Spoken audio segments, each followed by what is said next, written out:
What can I say? I mean, these guys, they continue to amaze me.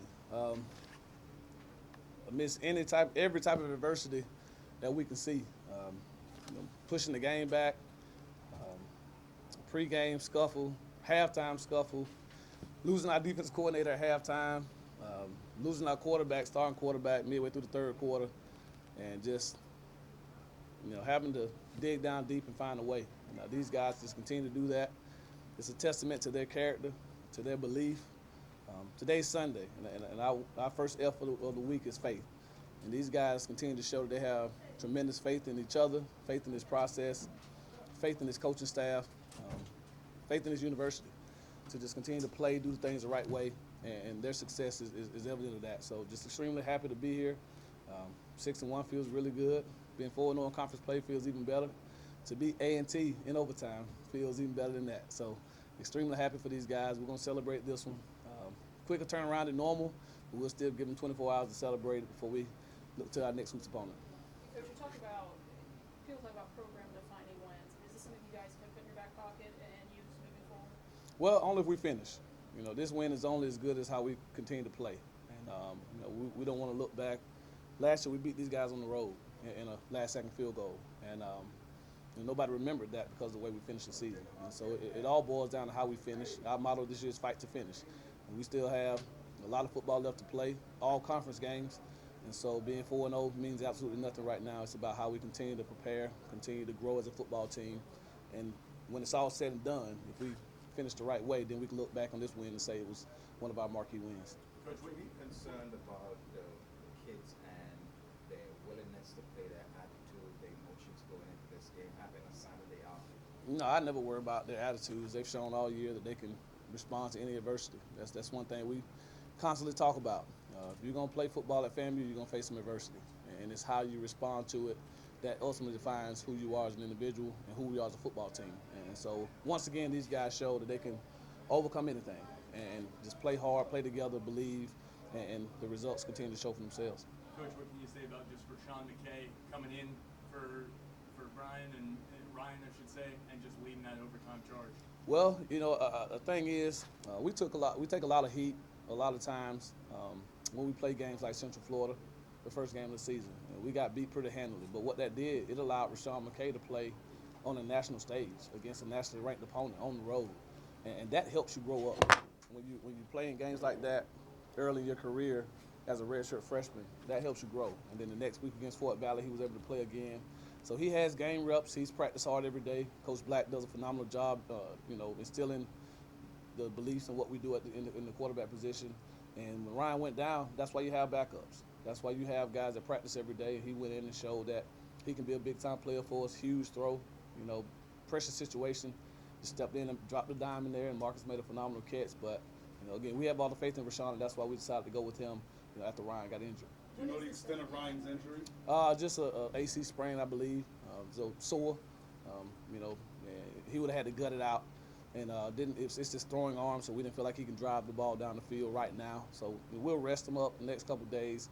But he's a tough guy. He's shown that in the past. He'll bounce back. But again, we have all the confidence in Rashawn McKay, even LaJohn Howard and those guys, because they put the work in, just like Tim Williams subbing in for Eric Smith for a half, just like Terrell Jennings and Devon Kendrick subbing in for Bishop Bonnet.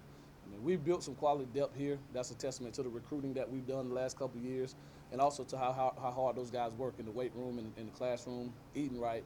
And that's why I think we've built a football team that can, continue to perform when maybe a starter goes down. Coach, what did you see? What happened during that to maybe initiate that halftime scuffle?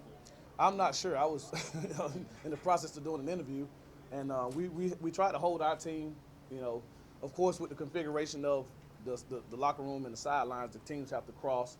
So we wanted to make sure that A&T crossed and got in before we sent our guys, and apparently they didn't get all the way in before we went out. And you hate to see that kind of stuff, because that's not what this game is about. It's about doing it on the field, between the whistles, and to have players get ejected, to have coaches have to not coach the second half. If there was a damper on this game, it was that. That we got to be more disciplined in that, because we don't. That's not the brand we represent, and I'm pretty sure Sam Washington could say the same thing about his team. Talk a little bit about the challenge of losing a coach Well, he's our defensive coordinator.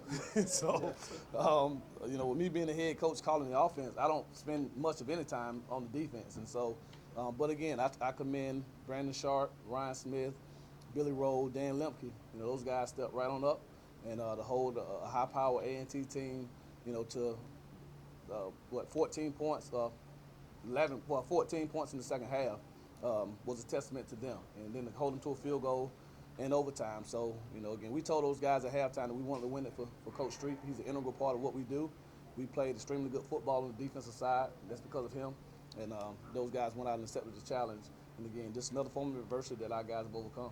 Do you expect any challenges next week for the coach? Because sometimes the players have to sit out in the following game. Will that be the same? I'm not sure that's the case. I don't think he will have to sit out anymore. Of course, we'll find out from the league office this week. But I don't anticipate anything. But, again, our team will respond like we always have. Regardless of the circumstances, the adversity that we face, we'll find a way to respond. Coach, you talked about the fan turnout and the engagement in the game, a Sunday afternoon game. Say that again? The fan turnout on a Sunday afternoon. Talk about that and how engaged they were. Well, I think everyone understood how big a game this was. And even with the adjustment of moving the game back a day to 2 o'clock, Tallahassee's in the Bible Belt. So, of course, a lot of people were getting out of church at 1 o'clock, 1:30. If you're Baptist, probably 2 o'clock. And so some of them had to hurry on over here and try to get into the stadium. But, again, I can't say enough about the support we have. This Rattler Nation is as strong as ever. Best fan base in America. And just have to get the win for our fans. Coach, heading into overtime, did you make any adjustments? Just play. We knew they had started throwing the ball to the sticks a lot, just trying to take the quick out throws and hitches and things like that. So we told our corners to kind of sit there, don't be so quick to get out of there. And the guys did a great job. That last third down, they threw it right there in front of the sticks. We rallied on it, made a play, held them to a field goal. And, whenever you give our offense the ball with 25 yards to go, I like our chances. And, that's what we practice those situations. Again, these guys responded in a major way. I knew it was going to come down to defense having to make a huge stop, and they did that and, preserved the win for us. Coach, after the game, you jumped up on the bleacher, you came back down, you got down on your knees on the field. Just what was going through you? What were those emotions during that time? Well, the first emotion is just excitement, just the overall excitement of winning a game like that. Just so much passion boiling through me. And then once I got down, then it just kind of hit me just how blessed we are, just how thankful I am to be able to coach these guys. They're an amazing group of young men. I can't say enough about them, their character, their resolve, how hard they work every single day. It's humbling to call myself the head coach of this football team. And they represent FAMU in a first-class manner. That's what we talk about all the time. And they get to do it not only on the field like they've done all year, but also in the classroom, socially, in the community. And I'm just so blessed to be able to say I'm the head football coach of FAMU. Coach, you had it. Did you know you caught that ball? Yeah. What was that like? Just take us through that kind of moment where you caught it. You sprinted all the way to where the students were.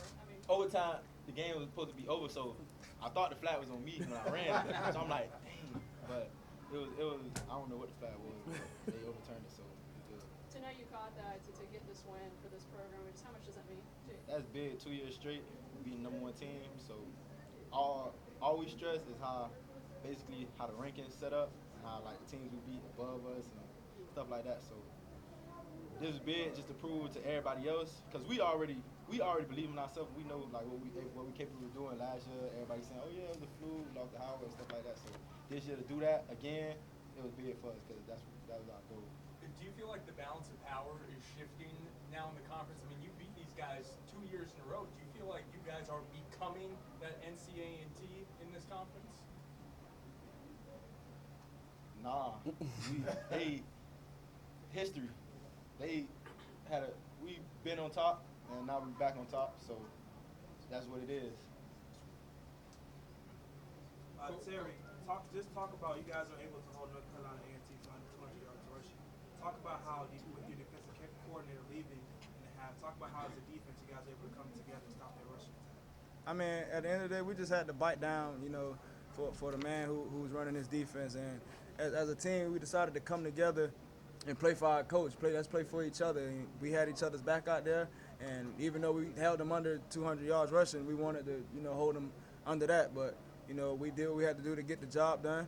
And, we're a battle-tested defense, and we'll continue to fight as the season go on. Terry, speak about the chippiness. I mean, they came out of the locker room while you guys were warming up, talking a lot of smack, and that just carried over. But how difficult it is to keep your composure and concentrate on the task at hand. I mean, we know that this game is not won off, hoopla and hollering and, doing a bunch of talking. So we came out here, we did what we had to do with our pads. We handled our business between the lines, in between the whistles. So, I mean, what happened, off the field and things like that, that was a little bit out of character. But, we stayed true to who we were on the field, and we dominated, and we came out with the W at the end of the day. Coach, in the receiving aspect of the game, I know we've been talking about Xavier Smith for this whole season. Can you shift the focus and talk about Marcus Williams and what he brought today? Well, he brought what he is, which is a guy that's a speed guy, big play guy, return threat, huge kick returns for us, great on the perimeter blocking, huge third down conversions, and big touchdown reception. This receiver group is, man, what can you say about them? I mean, Xavier, Marcus, Manigo, Zende, Chad ain't even playing right now. So, again, it's sometimes hard as a play caller to try to keep these guys happy, But you look at the stats today, 6, 5, and 4 catches. I think all of them, either scored or had a chance to score. And, again, that's just a testament to how they work, how close of a group they are. And this Rack Boys 2.0 is live and kicking. Coach Simmons, looking at the numbers of this game, you think North Carolina A&T would be the ones to pull this one out. But like you talked about faith this Sunday, how are you guys able to overcome the numbers, knowing it's more than just a numbers game, it's played on the field? How were you guys as a team able to play? Well, I mean, we don't look at statistics in that regard. We made the plays that we needed to make when it was time to make them, and they're a good football team. I don't think anybody thought for a second that we were going to come in here and just run over these guys. There's a reason they were ranked number 1 in Black College football. It's the reason they're a top 14 team in FCS. It's the reason they've been the darlings of HBCU football for the last 5 years, and they weren't going to quit. And so, but for us to hold Jermaine, again, they had 496 yards of offense, but Jermaine Martin had 33 yards rushing. I'll take that every day of the week. And, he didn't hurt us. They threw the ball around a little bit, but we said at the beginning of the week, if they throw the ball around and we can stop the run, we like our chances. And, again, so we did that. We showed up when it was time to show up. And, again, these guys, you can't say enough about just their resolve and character, especially going into overtime after losing your starting quarterback and your defensive coordinator. One more question. Coach, every game you're always charismatic. You show charisma on the sideline. Can you describe the attitude that your team takes away from how you are on the field, the energy? I mean, you got to love this game to play it, and it boils down to just that. And, again, we have 7 Fs, and the first F is faith that we talked about, but one of those Fs is fun. And you got to have a lot of fun to play this game. And obviously winning is fun, but the winning is in the execution, the winning is in your attitude towards the game, how hard you play, how close you are to your teammates, just everything that goes into making this football game what it is. And that's what these guys bring. It's not so much me and what I do. I just try to remind them on a daily basis of how blessed we are to be here and how, 50% of the teams lost this weekend. And it's hard to win games. And these guys have found a way to do it 6 times this year, 5 times by less than a touchdown, or 4 times by less than a touchdown. And but it's fun, and we're gonna go in the locker room in a second and have a little bit more fun. But that's just part of it. And again, I love being around these guys. I wish I can just hug them all up and we just go out on the field and just have another practice real quick, just to stay around them. I don't like being away from them, but just love them so much, man. They just, again, they represent this orange and green as well as anybody could. And breast cancer awareness. So again, I want to give a shout out to all the breast cancer survivors, anyone battling breast cancer right now. Again, hopefully, looking at this team play, you'll understand that if you just keep fighting, that you can overcome anything. So, much prayers up for anyone dealing with this horrible disease. And again, I want to thank everyone who came out and supported today. Thank you, Coach.